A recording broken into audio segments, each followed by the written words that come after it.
creation, evolution, and attempts to reconcile the two.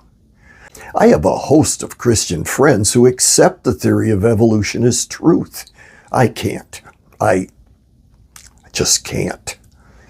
But that doesn't affect my friendships nor my understanding that they are accepted by Jesus. If we agree on 1 Corinthians 15, 3 and 4, we're good. That Christ died for our sins according to the scriptures, and that he was buried and raised again the third day according to the scriptures.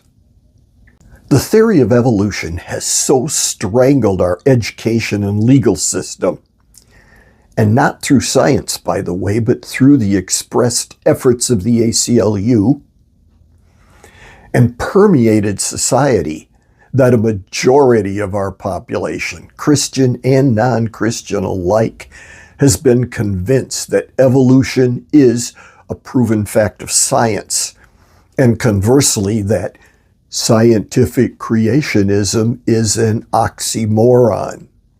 Young Earth creationists are the flat earthers of Christianity.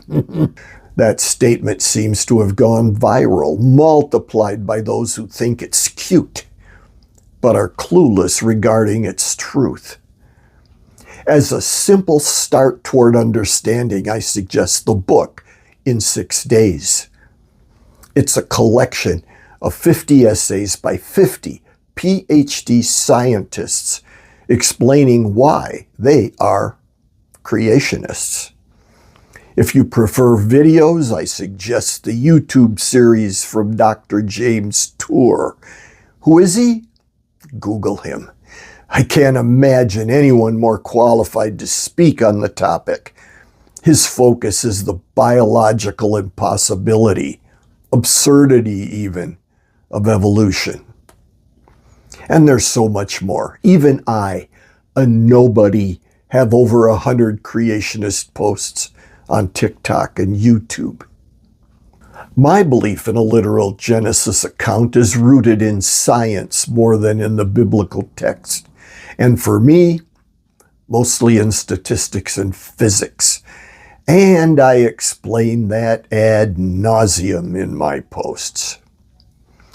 But then as a Christian, let's look at a biblical argument for a literal Genesis record.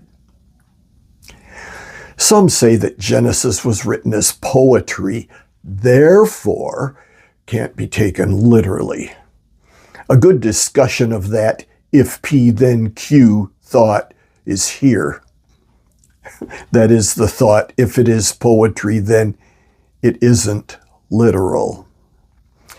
But those who observe that Genesis is poetry are skipping the part that the Genesis creation account, roughly Genesis 1:1 through Genesis 2:3, is considered poetry in style, but not the genealogies. Those are given with names and numbers. The poetry is just the creation account part of Genesis. When a list of men are named in Genesis with their ages when they had their sons, there's nothing poetic about that. It couldn't be more specific. There is no way you can make that to be metaphor. The genealogies are either true or they're not. Thus, this post. And if that isn't evidence enough, we have Luke also giving the genealogy back to Adam in Luke 3. So if you don't believe Genesis, you also have to disbelieve Luke. Then Luke 11:51 speaks of Abel as being a real person. Romans 5:12 refers to Adam as a real person who brought sin and death into the world. Verse 14 says, death reigned from Adam until Moses. No one would argue that Moses was not a real person. Romans 5:14 equates the reality of Adam to that of Moses. In Matthew 19:4 through 6, we have Jesus saying, "He who created them from the beginning made them male and female." referencing the creation of Adam and Eve as real events in the beginning. Arguably, if we believe Jesus is God, it follows that we are locked into believing what Jesus believed. It makes no sense to believe differently. And Jesus believed Genesis to be historical. And then for a general statement on creation, there's John 1:3 and Colossians 1:16 and 17. Yeah, I'm a YEC, and I'm not a flat earther.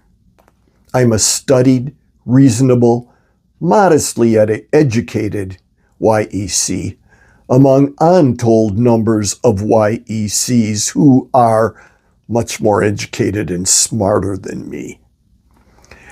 But first, I'm a follower of the God of the universe, and with a daily goal to know him better.